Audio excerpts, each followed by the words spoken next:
네, 앞서도 말씀들이 있었습니다만은 어제 소위 검찰 개혁이라는 미명하에 당정청 여권 고위급 총출동했습니다. 여기에 당연 압권은 조국의 발언이었습니다. 이번에는 무슨 일이 있어도 끝을 봐야 한다라고 했는데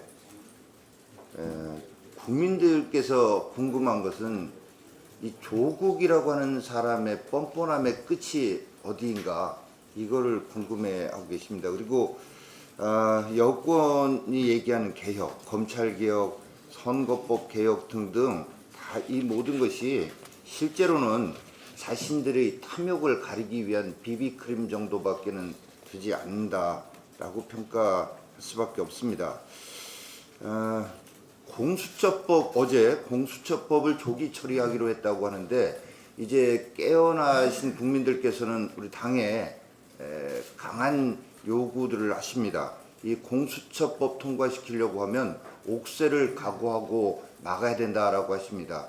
이렇게 국민들께서 요구하시는 것은 이 공수처법을 왜 이렇게 추진하려고 하는가 하는 이유와 결과들을 국민들께서 이제 아시기 시작해서 그렇다고 봅니다. 그 이유는 이 공수처법이라는 게 결국은 이 좌파 정권이 국가 사법 권력을 완전히 장악하겠다라는 게 목적이다라는 걸 알고 또 그 결과가 얼마나 끔찍한가를 깨닫기 시작하셨습니다. 이 공수처법이 통과되면 법원은 명재권 같은 판사들로 가득 채워질 것이고 검찰은 조국의 소나기에서 놀아나게 될 것이고 경찰은 윤규근과 같은 부패한 정치경찰로 채워질 것을 국민들께서 우려하고 계시기 때문이라고 봅니다.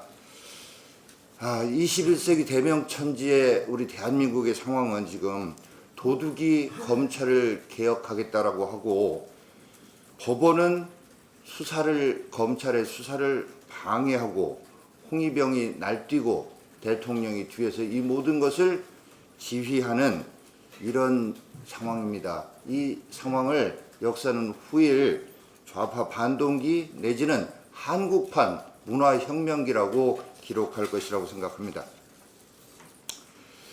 내년 총선이 내일로 딱 6개월 앞으로 다가선 상황입니다. 이런 상황에서 최근 아주 시사점이 큰 일이 있었습니다. 최근에 이탈리아에서 상하원 의석수를 3분의 1 이상 과감하게 줄여서 우리에게 큰 시사점을 주고 있습니다.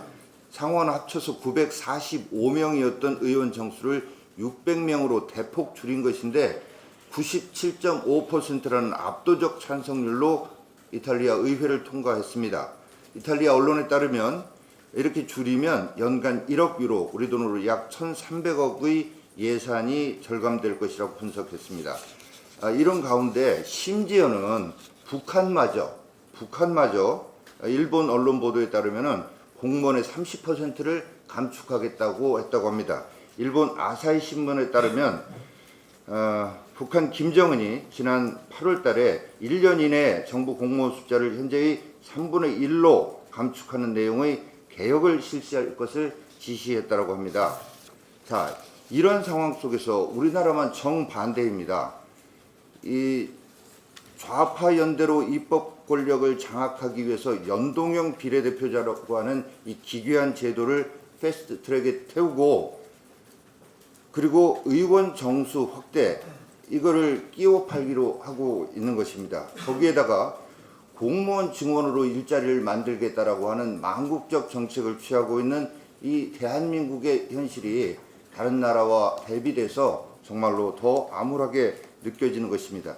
진정한 선거법 개혁은 우리 자유한국당이 아닙니다. 의원 10% 줄여서 270석으로 하고 비례대표 폐지하겠다는 자유한국당의 안이 바로 선거제도 개혁이라는 점을 말씀을 드립니다.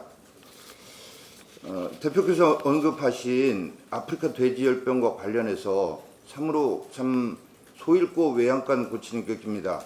돼지열병이 창궐한 지 4주 만에 어제 긴급 대책이라고 하면서 멧돼지 사살 대책을 내놨습니다.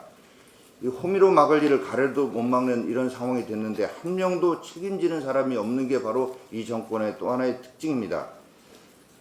이 멧돼지 아프리카 돼지열병이 이대로 번진다면 정말 외식 시장은 물론이고 식품 산업의 근간이 흔들릴 수 있다라고 전문가들 우려합니다. 이것을 막기 위해서 방역 당국은 지금까지 이 집돼지 중심의 방역망 전면 재검토하고 야생 멧돼지 개체수를 줄이기 위한 이런 대책으로 전환해야 할 것입니다. 우리 당도 돼지열병 대책 TF를 중심으로 해서 당 차원과 국회 차원의 노력을 경주해 나가겠습니다.